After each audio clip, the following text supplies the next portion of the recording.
Hey guys, this is North back again with another video. Today's video, I'm coming to you with the part 2 of 5 fragrances that I would never sell out of my collection. As I said on the previous video, most of things that I've had in my collection have been on the chopping block here and there, and it still continues to grow and whittle down and get new fragrances in. But these are another 5 fragrances that I would not consider selling, so let's go ahead and get it going. First fragrance I want to get out of the way is from the house of Abdul Samad Al Quraishi, and this one is called Brown Incense. Now, the story with this one is, first of all, there's no information in the database. I can't find reputable note listing or release date on this one. But the story with this one is that it's always been one of my favorite ones from the house. I don't have more than 5 that I really like, and this is one of them. There were 4 in this incense line. This is the only one I really love. What I like about it is that to me it smells like Bakur. It smells like burnt incense in the Middle East in perfume form, so I love it like that.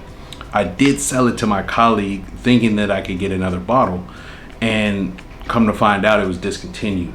So I went back to my friend, and he essentially gave it back to me. So shout out to him for giving it back to me. This is one that I wouldn't want to get rid of. I only sold it because I thought that I could get another bottle. I didn't know that they're completely gone out of Kuwait from every location. So this is one that I would not sell. This is a great incense-based fragrance from Abdul Samad Al Quraishi. The next fragrance is from the house of L'Artisan Parfumeur. This is a house, I believe this is the only one I own from the house. I never had a chance to buy Timbuktu at a decent price or anything, but I picked this one up, and I've always been pleased with it. It's not that it's challenging, it is sort of weird, and I think it's a fun scent. And this one's called Zing. So this is the fragrance itself is discontinued, but this is even the older presentation of it. I haven't worn that much of it because I know that I would not be able to get another one, but I do need to get some more wearing out of it. So Zing was released in 1999. This one has leather, toffee, cotton candy, tonka bean, candy apple, ginger, caramel. So this is a very fun scent. It is a leathery scent.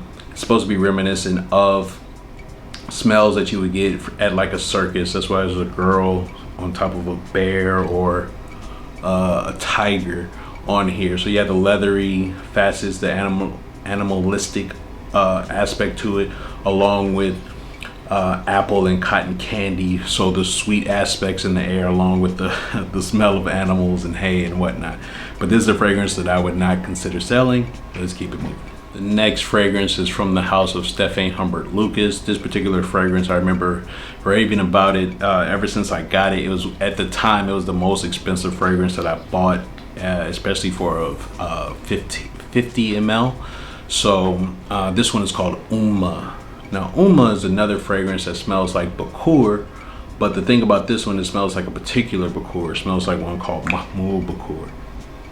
Now, was released in 2013. This one has rose, Tolu balsam, Peru balsam, Nagarmartha, oud, and cade oil. And this is just a beautiful scent. I wouldn't necessarily call this a rose oud scent. To me, the reason why I love it so much is because, to me, it's the best representation of Mahmoud Bakur that I've ever found. So there you have it. Moving on. This next fragrance is from the house of Tom Ford, and this one, at the time and maybe to date, this has been my holy grail discontinued find. This one is called Sahar Noir. This is one of the greatest incense-based fragrances ever made. This one was released in 2013.